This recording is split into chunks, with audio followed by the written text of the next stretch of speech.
Bienvenue dans la première vidéo de cette série consacrée à la couche réseau. L'objectif principal de ce chapitre est de comprendre les mécanismes d'échange de messages entre des hôtes de différents réseaux. Pour cela, nous parlerons dans un premier temps du protocole IPv4 et des adresses associées, puis nous aborderons la configuration dynamique des hôtes avec le protocole DHCP, et enfin, nous aborderons les adresses IPv6. Commençons donc par le protocole IPv4. Pour rappel, nous avons vu dans les vidéos précédentes que, au sein d'un réseau local, les appareils étaient identifiés de manière unique par leur adresse MAC, issue du protocole Ethernet. En résumé, pour communiquer au sein d'un réseau local, un appareil doit connaître l'adresse MAC du destinataire. Mais la tâche se complique lorsque l'on désire communiquer avec une machine très éloignée physiquement de l'expéditeur. En effet, l'affectation des adresses MAC n'observe aucune logique quant à la localisation des machines associées et il est donc quasiment impossible de localiser un hôte sur la planète à l'aide uniquement de son adresse MAC. La problématique devient donc comment communiquer avec un hôte précis dans un réseau distant. En résumé, on a plusieurs réseaux, on veut retrouver un appareil dans un autre réseau. Comment fait-on ? Eh bien, il apparaît la nécessité d'un adressage supplémentaire qui sera hiérarchique et c'est ce que va apporter le protocole IP. Pour donner une analogie rapide expliquant un adressage hiérarchique, on peut penser à une adresse postale. Si on envoie un courrier depuis l'Australie à cette adresse, le facteur australien ne sera intéressé que par le pays, la France. Une fois arrivé en France, le paquet sera redirigé vers le département, la Lozère, 48, et enfin jusqu'à la commune, puis jusqu'au domicile par le facteur de la rue. On comprend bien ici que la hiérarchisation de l'adresse facilite l'acheminement du paquet. Une adresse IP est composée de 4 octets, permettant de puissance 32 adresses possibles, dont on donne un exemple ici. Pour simplifier la lecture de cette adresse, on utilise une adresse décimale, en l'occurrence ici 132.34.5.253. Comme nous l'avons dit, cette adresse est hiérarchique. Elle est divisée en deux parties. La partie réseau à gauche, puis la partie hôte à droite. L'identifiant réseau identifie le réseau, il est identique pour tous les hôtes du réseau, et l'identifiant de l'hôte identifie l'hôte au sein de ce réseau. En dehors des adresses privées, que nous évoquerons plus tard, une adresse IP est unique au monde. Elle permet donc l'identification unique d'un appareil. À la différence de l'adresse MAC, l'attribution de l'adresse IP dépend de la localisation de l'hôte. Les adresses IP sont des adresses logiques, par opposition aux adresses MAC qui sont des adresses dites physiques. Nous verrons que ces deux types d'adresses sont complémentaires dans l'acheminement d'un message entre deux hôtes. La question que nous allons nous poser à présent est comment séparer la partie réseau de la partie hôte dans une adresse IP. Dans l'exemple que nous venons de voir, je vous ai dit que les deux premiers octets composaient la partie réseau, mais la séparation n'est pas la même suivant les adresses IP. Anciennement, les adresses IP étaient réparties selon plusieurs classes. Les premiers bits déterminaient la classe à laquelle appartenait une adresse IP. Si le premier bit était 0, alors on avait une adresse de classe A. Si les deux premiers bits étaient 1, 0, on a une adresse de classe B, et ainsi de suite. En fonction de la classe de l'adresse, on connaissait alors la taille de la partie réseau.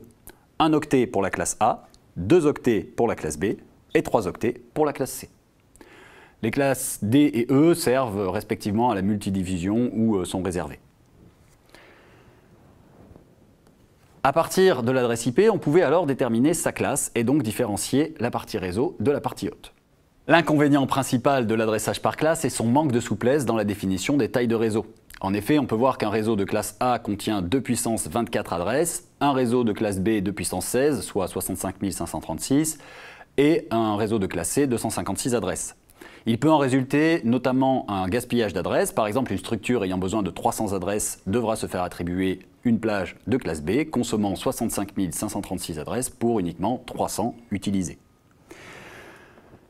Aujourd'hui, la découpe partie réseau, partie hôte se fait grâce à un masque de sous-réseau. Un masque de sous-réseau comporte 4 octets, autant que les adresses IP, et est composé d'une série de 1 suivie d'une série de 0. Les 1 correspondent à la partie réseau et les 0 à la partie hôte.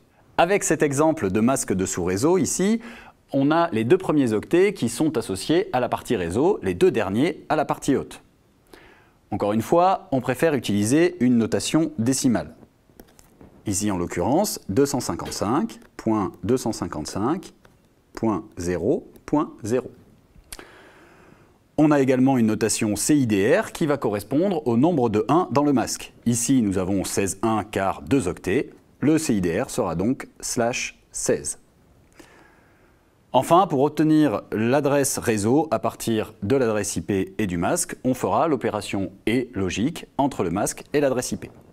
L'adresse réseau est une adresse réservée qui identifie le réseau de manière unique. Alors ici, quand on fait l'opération et, on obtient le résultat suivant. Donc 1 et 1, ça donne 1, 0 et 1, 0, 1 et 1, 1, 0 et 1, 0, et ainsi de suite. En fait, pour les deux premiers octets, je suis en train de recopier les octets de l'adresse IP.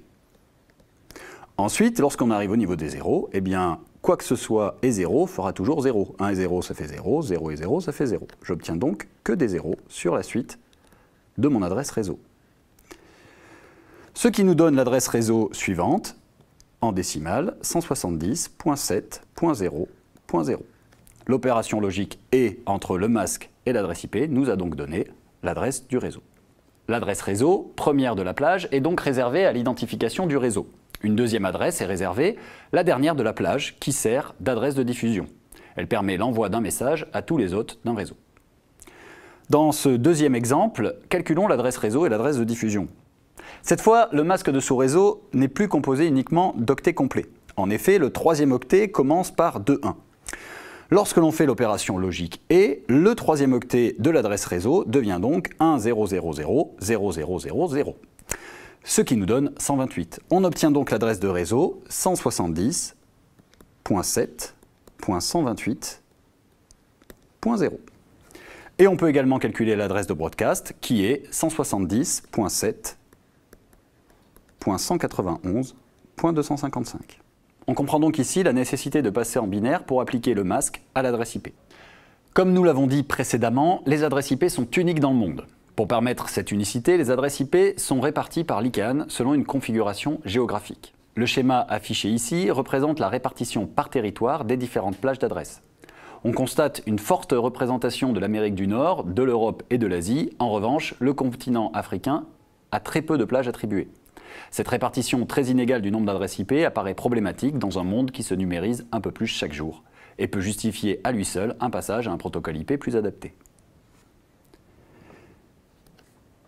Certaines adresses IP sont réservées, comme le montre le tableau suivant. Ces adresses ne sont pas routables sur Internet, cela signifie qu'aucune machine possédant une adresse de ce type ne pourra communiquer sur Internet.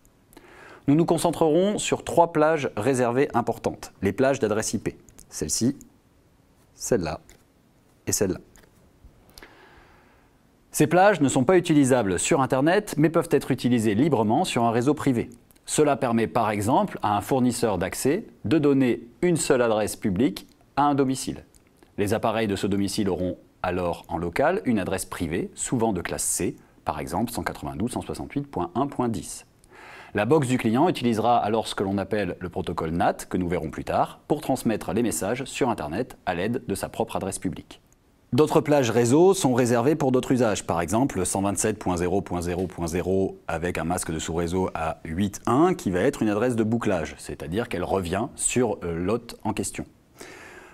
Les adresses 224.0.0.0/4 vont être des adresses de multicast pour s'adresser à plusieurs appareils à la fois. Le codage des adresses IP sur 32 bits a engendré peu à peu une pénurie d'adresses. En effet, 2 puissance 32 adresses, soit plus de 4 milliards d'adresses, paraissait un très grand nombre à l'époque de sa création. L'augmentation intense du nombre d'utilisateurs et du nombre d'appareils connectés pour chacun d'entre eux, ainsi que les plages d'adresses trop grandes qui ont été attribuées au début des adresses IPv4, font qu'il n'en existe plus de disponibles depuis novembre 2019.